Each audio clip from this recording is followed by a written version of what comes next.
يس.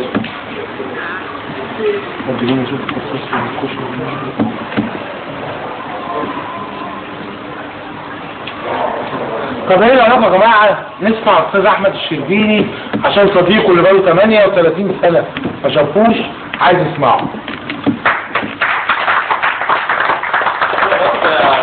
كلنا عايزين نسمعه والله. ها؟ كلنا عايزين نسمعه. وقال من البدايه تعالى بقى احنا كام 38 سنه.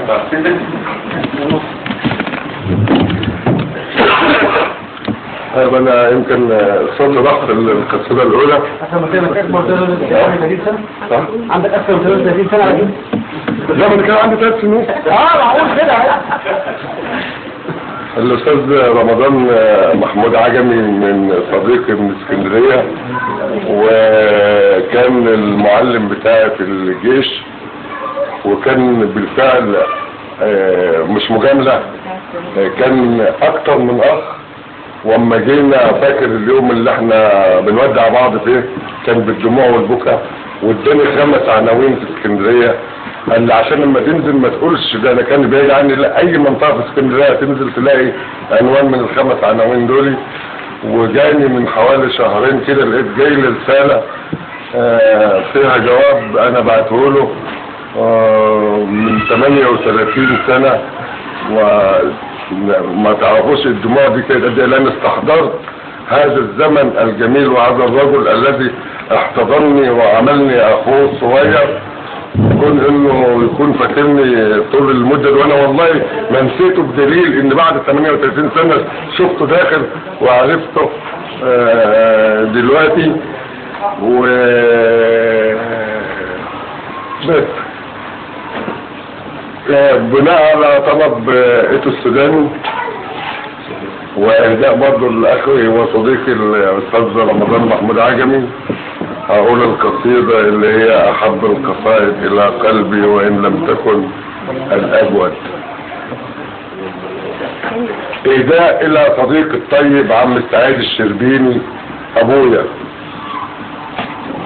تقطيع ملامحك في الصباح، تقر هموم شبح المسا، طلت عيونك على البراح والعتمة كتمة غلسة، زرقة عينيك الصافية كالبحر الكبير، مدت ايديك الوافية بالشيء القليل، فيض الحنان السلسبيل، من حضنك الممدود عرض اتساع قلبك، من حضنك الممدود عرض اتساع قلبك، يا اغلى من حبني على قلب من حبك، مشتاق ودين النبي دقنك تشوتني، وارجع لحضنك صبي وايديك بتفركني،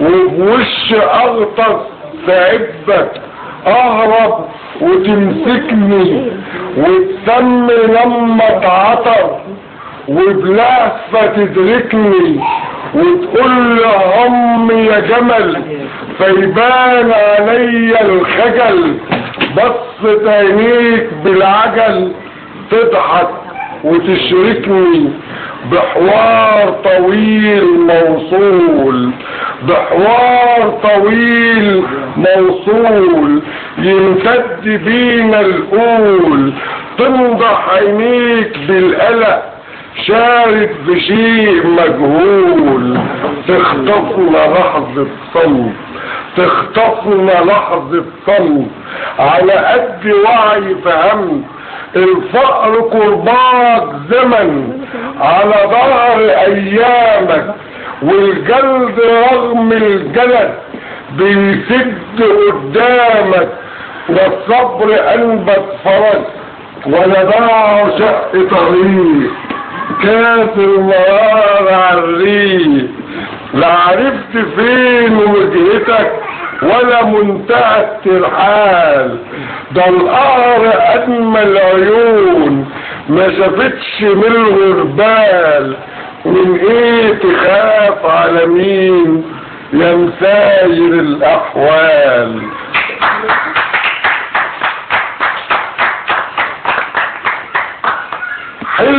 حلمك ما حملك محصور في لقمة عيش، حلمك ما حملك محصور في لقمة عيش، والقرش الابيض ضمين مع فحمة الايام، لا تنام عيون الجواعة ولا اللي خاف بينام، الوهن هز العصب، ادركت مغزى التعب، كنز القناعة عطب، يا واصل الارحام بشويش يا نصف الخطى، بشويش يا نصف الخطى، علي هنا في النفس، لا تزيد من محنته ولا تجبريه على اليأس، حمل الولاد فياض يحرم عليه الأنص، والحلم رغم الفزع لازما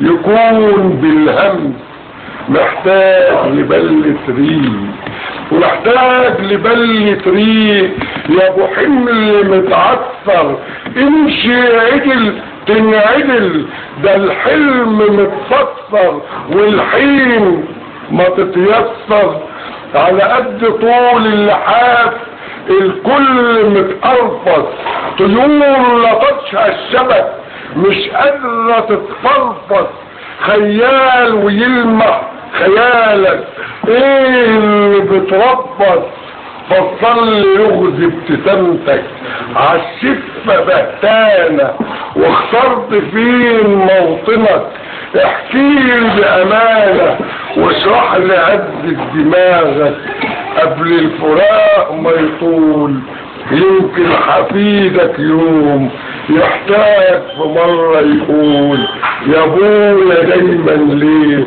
بنخاف من المجهول. وشكرا.